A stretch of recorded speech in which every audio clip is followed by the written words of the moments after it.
گناہ کی لت تھی، اسے چھوڑنے کے لیے میں نے اپنے اوپر سزا میں روزے مقرر کر لیے، مگر پھر بھی وہ گناہ چلتا رہا اور مجھ پر کئی سال کے روزے لازم ہو گئے۔ چنانچہ پھر میں نے وہ سزا ہٹا دی اور اس کے بعد بھی گناہ ہوئے۔ کیا سزا ہٹانے کے بعد روزے مجھ پر لازم ہو گئے یا نہیں؟ میں آپ کا نام نہیں لے رہا، لکھنؤ سے کسی نے پوچھا ہے،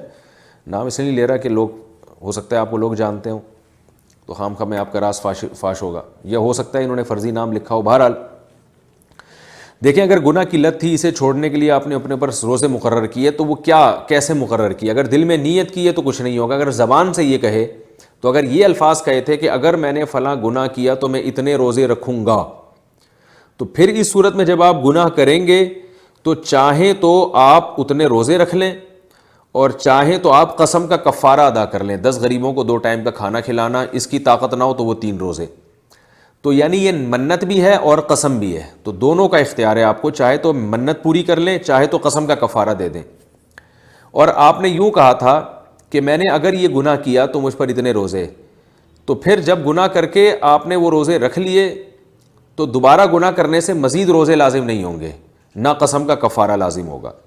ہاں اگر آپ نے یہ کہا تھا کہ میں نے جب بھی یہ گناہ کیا تو مجھ پر اتنے روزے لازم ہیں، تو پھر جب بھی آپ وہ گناہ کریں گے تو آپ پر اتنے روزے بھی لازم ہوں گے، یا روزے نہیں کر رکھنا چاہتے تو قسم کا کفارہ آپ ادا کر لیں گے، تو پھر وہ جب بھی گناہ کریں گے قسم کا کفارہ آپ پر لازم ہو جائے گا۔ تو اب آپ نے کیا کیا کہ اس طرح سے قسمیں آپ نے اٹھائیں کہ میں نے اگر گناہ کیا تو میں اتنے روزے رکھوں گا، یا یعنی اتنے روزے رکھوں گا، تو میں نے بتایا کہ وہ قسم یعنی اس میں قسم کا کفارہ بھی ادا کر سکتے ہیں۔ تو قسموں کے بارے میں حکم یہ ہے کہ جب بہت زیادہ قسمیں انسان کی جمع ہو جاتی ہیں، بہت زیادہ قسمیں کھا کے اس نے توڑی ہوں، تو اس میں جو جمہور کا قول ہے اور راجح قول ہے اور جس پہ فتویٰ بھی ہے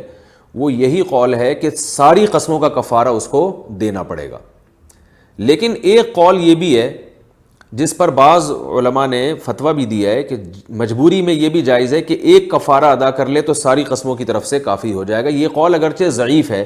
لیکن بوقت ضرورت اس قول کا سہارا لیا جا سکتا ہے، اور اس پہ بعض ہمارے یعنی فقہاء نے فتویٰ بھی دیا ہے۔ تو احتیاط یہی ہے کہ جتنے آپ نے قسمیں توڑی ہیں سب کے کفارے ادا کریں یا سارے روزے رکھیں۔ 1 سال کے روزے تو نہیں ہوتے، یعنی وہ تو ضروری نہیں ہے۔ میں نے بتایا کہ اگر سال کے روزے تھے تو روزے کے بجائے آپ جتنی دفعہ گناہ کیے نا تو اتنے قسموں کے کفارے بھی دے سکتے ہیں، تو وہ بھی اگر اتنے بن رہے ہیں تو وہ ایک الگ بات ہے۔ تو دفع حرج کے لیے اس کی بھی گنجائش ہے کہ آپ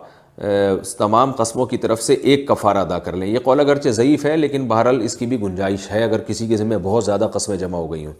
لیکن آپ کو چاہیے کہ آپ گناہ چھوڑ دیں تاکہ یہ نوبت نہ آئے، اور ویسے بھی گناہ کا دنیا اور آخرت میں اللہ کی طرف سے سزا ملتی ہے، اس سے بہرحال اللہ سے ڈرنا چاہیے، اور خود سے ایسی قسمیں نہیں اٹھانی چاہیے۔ بہت کچھ انسان پر ایک گناہ کے بجائے 6 گناہ اور اس کے ذمہ لازم ہو جاتے ہیں قسم جب کفارہ ادا نہیں کرتا وہ، تو کسی شیخ سے اصلاحی تعلق قائم کرنا چاہیے اور ان سے ہدایات لینی چاہیے کہ میں یہ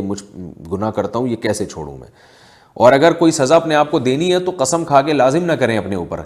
ویسے ہی دل میں نیت کر لیں یا کہیں ویسے ہی اپنے طور پہ لکھ لیں، منت کی نیت سے یا قسم کی نیت سے نہیں، ویسے ہی لکھ لیں کہ بھائی میں نے اگر یہ گناہ کیا تو میں اتنے پیسے صدقہ کروں گا یا اتنے روزے رکھوں گا، نیت منت کی نہ ہو اس میں نیت، کیونکہ وہ تو پھر لازم ہو جائے گا۔ تو وہ اپنے آپ کو گناہ کر کے ویسے ہی سزا دے دیں بغیر لازم کیے، تو اس سے بھی نفس کو تکلیف ہوتی ہے اور وہ گناہ سے آہستہ آہستہ بچنا شروع ہو جاتا ہے۔